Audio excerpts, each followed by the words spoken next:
The first story. The air in the Peterson house hung thick, heavy with unspoken resentments, like a poorly aged wine.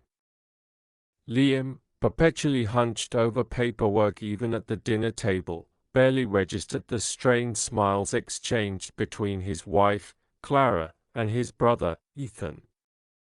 He was too busy trying to keep Peterson Industries afloat, a company his father had built, and Ethan, the charismatic golden boy, seemed content to let coast. Clara, once a vibrant artist with a laugh that could fill a room, had grown quiet, her artistic spark dimmed. She felt invisible under Liam's constant focus, his absent-minded gestures of affection failing to penetrate the loneliness that had rooted itself in her heart. Ethan, fueled by a cocktail of ambition and boredom, had seen Clara's vulnerability. He'd offered her attention, a listening ear, compliments that Liam had long forgotten to give. And she, starved for connection, had succumbed. Their affair, a whirlwind of stolen moments and whispered promises, felt like a desperate grasp for something real in a life that had become increasingly hollow. The guilt, however, was a constant companion.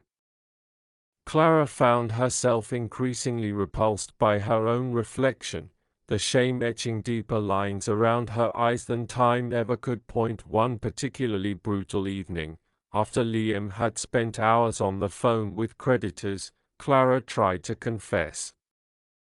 "Liam, there's something I need to tell you." He waved a hand dismissively. "Not now, Clara. I'm swamped." "Can it wait?" The words died in her throat, a lump of lead settling in her stomach. She knew then that her sin was a chasm too wide to bridge on her own. Weeks turned into months. The tension within the house became almost palpable. Liam, oblivious to the betrayal under his roof, was increasingly frustrated with Ethan's lack of involvement in the company. He saw laziness where Ethan saw opportunity, a chance to finally break free from the shadow of his older brother. Then, one night, Liam found himself at Ethan's house, ostensibly to discuss business, but really driven by a simmering resentment he couldn't articulate. He'd found Ethan unavailable, but his wife, Sarah, a kind, unassuming woman, offered him a drink. Sarah, always playing second fiddle to Ethan's larger-than-life persona, felt a flicker of something when Liam looked at her. Not lust, but something closer to recognition. She saw the exhaustion etched on his face, the quiet desperation in his eyes. As the night wore on, fueled by alcohol and a shared sense of neglect, something shifted. Liam found himself venting his frustrations about the company, about Ethan's apathy, about his own failings. Sarah listened, genuinely concerned, offering words of encouragement and understanding. Later, as he was about to leave, he reached out, his fingers brushing hers. The contact was electric, a spark igniting a hidden tinderbox. He didn't plan it. Didn't want it, perhaps. But the kiss that followed was a desperate act, a primal scream against the loneliness that had consumed him. The affair with Sarah was born of spite, a calculated act of revenge against Ethan. It was a hollow victory, a fleeting moment of power that left him feeling emptier than before. He reveled in the shared glances, the secret rendezvous, the knowledge that he was inflicting the same pain he felt. The truth, when it finally imploded, did so with the force of a supernova. A carelessly left text message, a misplaced earring, a whispered conversation overheard. The evidence piled up until the fragile structure of their lives shattered completely. The shouting was deafening, accusations flying like poisoned darts. Liam confronted Clara, his voice raw with pain and fury. Clara, in turn, confessed her betrayal with Ethan, the words tumbling out in a torrent of tears and regret. Then, Ethan, cornered and exposed, lashed out, revealing Liam's affair with Sarah. The room fell silent, the weight of their collective sins crushing them. The Peterson house, once a symbol of family and success, became a battlefield of broken promises and shattered trust. Liam, Clara, Ethan, and Sarah, all trapped in a web of their own making, forever bound by the consequences of their actions. The company crumbled, the family fractured, and the future, once bright with promise, was now a bleak and uncertain landscape. They were left with nothing but the acrid taste of betrayal and the haunting realization that sometimes, the greatest wounds are self-inflicted. The second story. The clack of the keyboard was a constant in their small apartment, a metronome marking the frantic pace of Evelyn's life. She was a whirlwind, fueled by coffee and the burning ambition to finish Liam's novel, The Obsidian Mirror.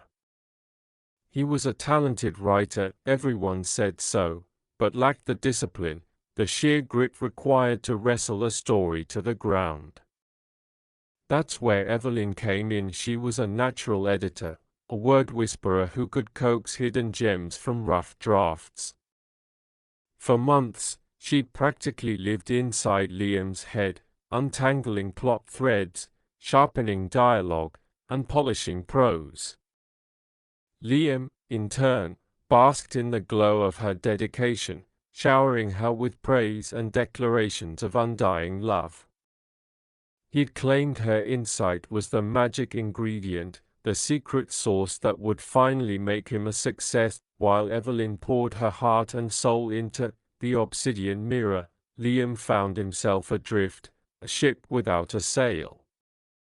The creative energy in the apartment thrummed around Evelyn, leaving him feeling emasculated, almost redundant. He started taking long walks, the excuse being to get a breath of inspiration.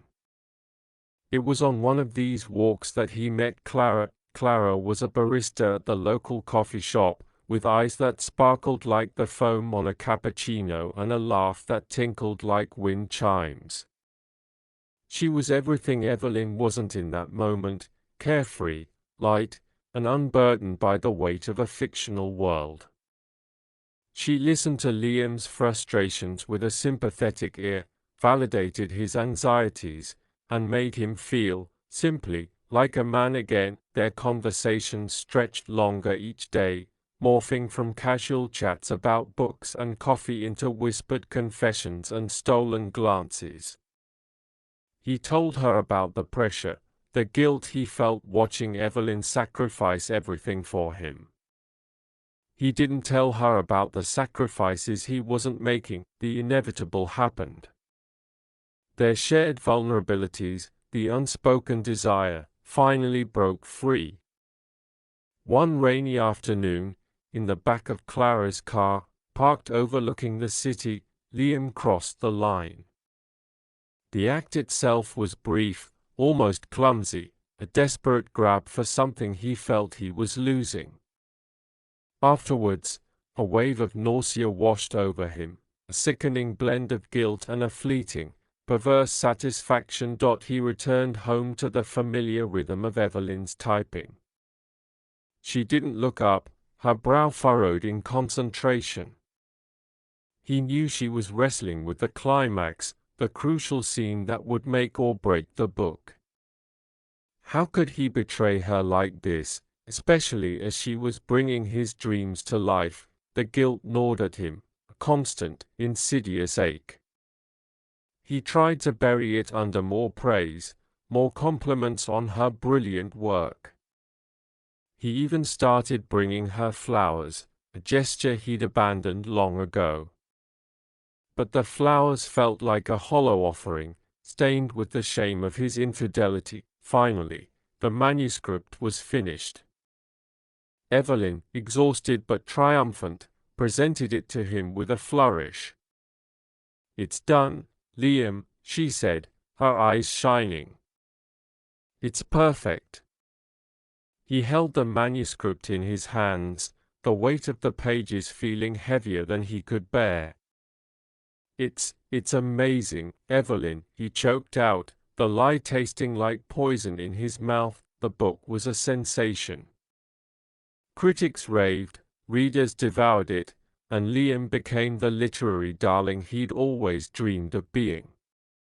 During the book tour, he saw Clara whenever he could, meeting her in anonymous hotel rooms, the guilt a constant companion.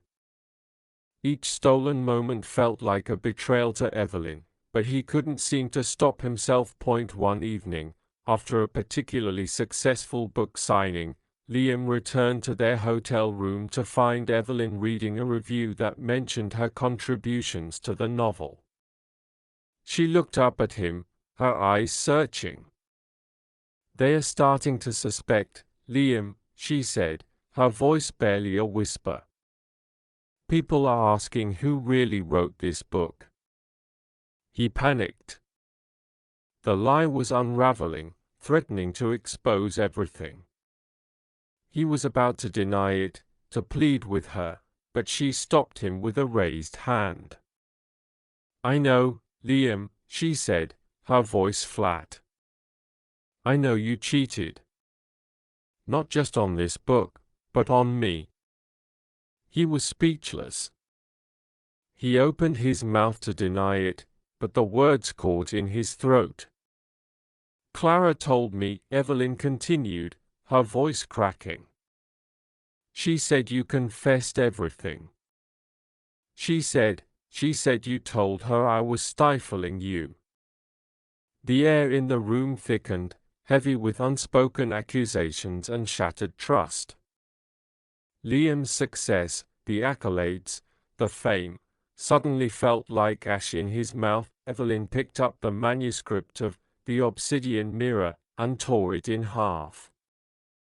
Page after page ripped, the sound echoing in the sudden silence. "You can have your success, Liam," she said, tossing the shredded manuscript onto the floor. "But you'll never have me." She packed her bags and left, leaving Liam standing alone in the wreckage of his lies, the echo of the keyboard now a deafening silence.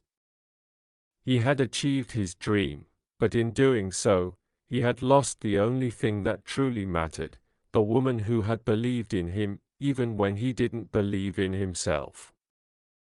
The obsidian mirror, once reflecting his ambition, now reflected only the desolate emptiness of his success. The third story. The Dubai sun beat down on Amelia and David, relentless, glittering promise of luxury and escape. They sat by the infinity pool of their opulent resort, the turquoise water mirroring the cloudless sky. This was supposed to be a reconnection, a chance to rekindle the embers of a marriage dulled by routine. 10 years, 2 children, and a mortgage had a way of sanding away the sharper edges of passion. "This is nice," Amelia murmured, sipping her Bellini. "Just what we needed." David nodded, his gaze drifting towards a group of women laughing by the swim-up bar. They were younger, their bodies bronzed and carefree. He felt a flicker of something he hadn't felt in years, a primal, restless yearning. He quickly looked back at Amelia, who was scrolling through her phone, seemingly oblivious. He forced a smile. "Definitely. Work has been crazy lately." The tension between them, though unspoken, was palpable. It hung in the air like the desert heat, thick and suffocating. They'd arrived with the best intentions, armed with a carefully curated itinerary of romantic dinners and desert excursions. But underneath the veneer of relaxation, a quiet resentment simmered.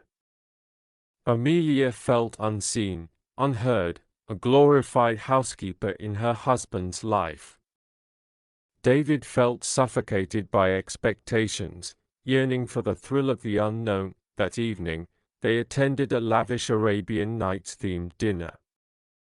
The air was filled with the scent of spices and the hypnotic rhythm of oud music. After dinner, Amelia excused herself, claiming a headache. She felt a pang of guilt as she watched David disappear into the throng of people, but it was quickly overshadowed by a surge of defiance. She was tired of playing the dutiful wife. She found herself drawn to the quieter corner of the sprawling resort, a secluded hookah lounge draped in silk tapestries. There, she met Omar, a charming local artist with eyes the color of the desert sand. He spoke of art and passion, of dreams and desires, and listened with genuine interest as Amelia, emboldened by the cocktails and the intoxicating atmosphere, poured out her frustrations. He made her feel seen, understood, desirable. Meanwhile, David had found his own escape. By the hotel's casino, he struck up a conversation with Isabella, a stunning woman with a mischievous glint in her eye. He learned she was a businesswoman from Milan, traveling alone. They talked for hours, their conversation laced with flirtatious undertones. He found himself captivated by her wit and her carefree spirit. The days that followed were a carefully constructed dance of deceit. Amelia and Omar explored the souks, shared quiet dinners under the stars, their connection deepening with each stolen glance. David and Isabella spent their afternoons lounging by the pool, their conversations growing increasingly intimate. They found themselves drawn to the excitement, the forbidden thrill of the new one sweltering afternoon, fueled by potent cocktails and the heady freedom of being anonymous. Amelia and Omar found themselves back in her luxurious suite. The guilt gnawed at her, but the allure of the forbidden was too strong to resist. That same night, David and Isabella, emboldened by a night of dancing and champagne, found themselves in her room, the Dubai skyline a glittering backdrop to their indiscretion. The truth, however, has a way of surfacing, like oil in water. On their last day, Amelia and David found themselves face to face at the breakfast buffet. The awkwardness was palpable. They avoided eye contact, picking at their food, the silence thick with unspoken accusations. Finally, Amelia broke the silence. I met someone, she confessed, her voice barely a whisper. David's face hardened. So did I. The relief that washed over them was unexpected. The weight of their secrets, the burden of their unhappiness, finally lifted. But the relief was quickly replaced by a profound sadness.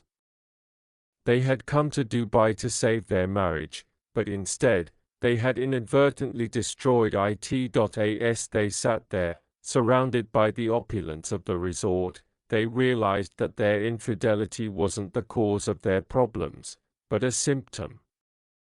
They had grown apart, their dreams diverging, their connection severed long before they arrived in Dubai. The question now was, could they rebuild? Could they forgive each other, forgive themselves? The Dubai sun, still shining brightly, offered them no easy answers. The future, like the vast desert that lay beyond the city limits, stretched out before them, uncertain and unknown. Their escape to paradise had become a painful reckoning, forcing them to confront the uncomfortable truth of their fractured marriage. The question was, could they salvage anything from the wreckage? Only time, and a lot of difficult conversations, would tell. The fourth story. The flicker of the candles on the cake danced in the strained silence. Mark sat at the head of the table, a polite, painted smile plastered across his face. Around him, the party, a carefully curated celebration of his 30th birthday, felt like a battlefield. My sister, Sarah, sat to his right, her hand resting just a little too possessively on his arm. And I, trapped across from them, felt the guilt clawing at my throat. It had started innocently enough. Sarah had been complaining for months about Mark. How he was distant, oblivious, how he didn't see her anymore. I, being the ever-reliable sibling, had listened, offering platitudes and lukewarm advice. We were close, Sarah and I, sharing a bond forged in childhood mischief and whispered secrets. But somewhere along the line, those whispers had taken on a different tone, a dangerous intimacy. It had been a week before Mark's birthday. Sarah had come over, ostensibly to borrow a dress. She'd looked beautiful, her dark hair cascading down her shoulders, her eyes shining with a vulnerability that pierced me. We'd been talking, the air thick with unspoken tensions, when she'd reached out, her fingers tracing the line of my jaw. One kiss led to another, fueled by years of suppressed attraction and her simmering resentment towards Mark. It was reckless, insane, and utterly intoxicating. The memory burned in my mind, a brand of shame and desire. Now, seeing Mark's trusting smile, knowing the betrayal hidden beneath the festive decorations, made me physically ill. During the singing of Happy Birthday, I avoided eye contact, focusing instead on the swirling patterns of the tablecloth. After the awkward cake-cutting ceremony, people started mingling. I found myself cornered by Mark's mother, a woman who always seemed to see right through me. "You and Sarah are so close, aren't you, David?" she said, her eyes narrowed slightly. "It's lovely to see such a strong sibling bond." I forced a smile. "Yeah, we are. Been through a lot together." Her gaze lingered on me for a beat too long. "Family is everything," she said, her voice laced with a subtle warning. I excused myself and slipped out onto the patio, needing to breathe. The cool night air did little to quell the turmoil inside.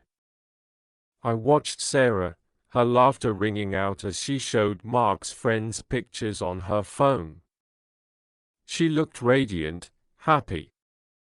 A wave of anger washed over me. Was she truly unaffected? Did she feel no remorse? Suddenly, she turned and saw me. Our eyes locked. Hers were filled with a mixture of guilt and defiance. She excused herself from the group and came towards me, her steps hesitant. "David," she said, her voice barely a whisper. "We need to talk." "About what, Sarah? How you managed to sleep soundly last night knowing what you did? Or maybe about how you're going to explain this to Mark." Her eyes flashed. "Don't act like I'm the only one to blame. You were there too." "That's not the point," I hissed. "He's your boyfriend. He's kind and decent, and you cheated on him. And you did it with me, his soon-to-be brother-in-law." I was upset, she said, her voice pleading. "Mark hasn't been himself lately." I felt ignored, invisible. "That doesn't excuse it, Sarah." "Nothing does." The patio door slid open, and Mark stepped out. He looked from Sarah to me, his brow furrowed. "Everything okay out here?" My heart hammered against my ribs. This was it. The moment of truth. I could confess everything, expose Sarah's infidelity and my own complicity. But the consequences would be devastating. It would shatter Mark, destroy our family, and forever scar the relationship between Sarah and me. Looking at Mark's innocent face, I knew I couldn't. The weight of the secret settled heavily on my shoulders, a burden I would carry for a long time. "Yeah, everything's fine," I said, my voice a hollow lie. "Just catching some air." Mark smiled, oblivious. "Happy to have you here, David. It means a lot." He put his arm around Sarah, pulling her close. "Come on, let's go back inside. They're about to start the karaoke." Sarah looked at me, a silent plea in her eyes. I turned away, unable to meet her gaze. As they walked back inside, hand in hand, I knew that the party wasn't just a celebration of Mark's birthday, but a monument to our shared secret, a secret that would haunt us both long after the last candle had been blown out. The guilt, I realized, would be my constant companion. And somewhere in the back of my mind, a gnawing question lingered: how long could this lie hold before it finally crumbled and brought everything crashing down? The fifth story. The steam hissed, enveloping Arthur in a humid embrace. He closed his eyes, trying to will away the guilt that was clinging to him tighter than the damp air. It was Barry's birthday, his boss, the man who practically owned half the city. A lavish party, overflowing with champagne and backslapping, was probably in full swing right now. Arthur should be there, schmoozing, networking, proving his worth. Instead, he was here, hiding in the opulent spa of Barry's mansion, the faint scent of eucalyptus doing little to soothe his troubled conscience. He'd slipped away an hour ago, feigning a headache, a lie that tasted like ash in his mouth. He hadn't planned it. He truly hadn't. But when Ilara, the petite, dark-haired sauna attendant, had offered him a cool towel and a sympathetic smile, something snapped. He'd been feeling suffocated lately, the pressure of work, the expectations of his wife, Eleanor, weighing him down. Ilara's easy laughter, her genuine concern, had been a lifeline. One thing led to another: a stolen kiss in the towel closet, a desperate fumble in the massage room. Now, the memory felt like a fever dream. The pleasure had been fleeting, replaced by a gnawing regret that threatened to consume him. Eleanor. He pictured her face, the way her eyes crinkled when she laughed, the gentle curve of her mouth, the unwavering faith she had in him. He didn't deserve her. He splashed water on his face, the cool droplets offering a temporary reprieve. He had to get out of here, back to the party, back to Eleanor. He needed to pretend, to smile, to act like everything was normal. As he stepped out of the sauna, he saw Barry standing near the juice bar, his face unusually grim. He was talking to a man in a sharp suit, his voice low and urgent. Arthur hesitated, unsure whether to approach. "Arthur!" Barry boomed, spotting him. He clapped him on the shoulder, his grip surprisingly tight. "Glad you're feeling better. Come, I want you to meet someone." He pulled Arthur towards the man in the suit. "Arthur here is one of my most valued employees. Always reliable, always discreet." Barry's eyes held a strange glint. "This is Detective Miller. He's investigating a sensitive matter." Detective Miller extended a hand.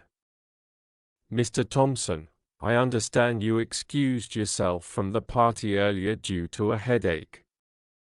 Arthur's heart pounded in his chest. He swallowed hard. Yes, that's right. And where exactly were you, Mr. Thompson, during that time? The detective's gaze was unwavering. Arthur stammered, I was in the spa. Relaxing. He could feel the sweat beading on his forehead. Barry's grip tightened on his shoulder. Relaxing, eh? Did you happen to see anyone else while you were enjoying the amenities? Arthur knew he was trapped. The lie was crumbling around him, the truth a heavy weight threatening to crush him. He glanced towards the massage room, the humid air still swirling with the remnants of his transgression. He saw Ilara, her face pale, peeking from behind a curtain. He thought of Eleanor, of the pain he was about to inflict on her. He thought of his career, of his reputation, of everything he stood to lose. He opened his mouth to lie again, to dig himself deeper into the hole he had created. But then he looked at Ilara, at the fear in her eyes, and something inside him snapped. He couldn't do it. He couldn't let her take the fall for his mistake. He took a deep breath. Yes, he said, his voice surprisingly steady. I saw someone. I saw Ilara. He paused, then added, the words tasting like poison, we were having an affair. The silence that followed was deafening. Barry's face contorted with rage. Detective Miller's eyes narrowed. Arthur braced himself for the storm to come. He knew he had ruined everything. His marriage, his job, his life. But as he looked at Ilara, a flicker of something akin to gratitude in her eyes, he knew he had finally done something right. He had chosen to be honest, even if it meant facing the consequences of his actions. He had cheated on his wife on his boss's birthday, and in that moment of utter destruction, he finally understood the price of his betrayal. The steam had cleared, and he was left standing naked in the cold, harsh reality of his own making. The long and painful road to redemption was just beginning.